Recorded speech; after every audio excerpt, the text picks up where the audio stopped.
Good time of the day. We continue our experiment where I aim to systematically outperform the SP500 index. Just to remind you, the goal is not to make money, but specifically to outperform the SP500. Today, February 2, 2024. Let's review the results for the past week. The SP500 index has continued to rise and currently stands at 494.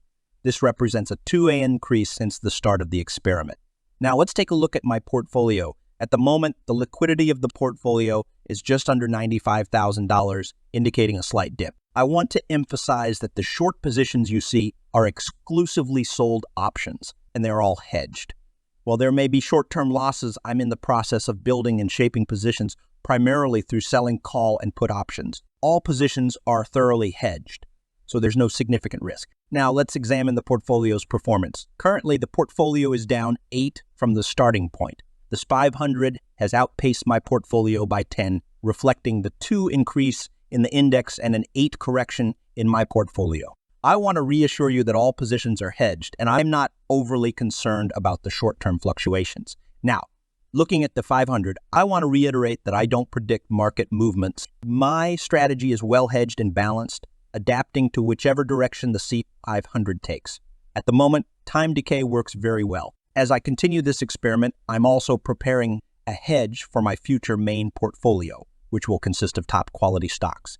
Even though I don't currently own these stocks, I'm proactively creating option strategies to hedge my future purchases. This is the reason for the minor dip in the portfolio. Feel free to reach out if you have any questions.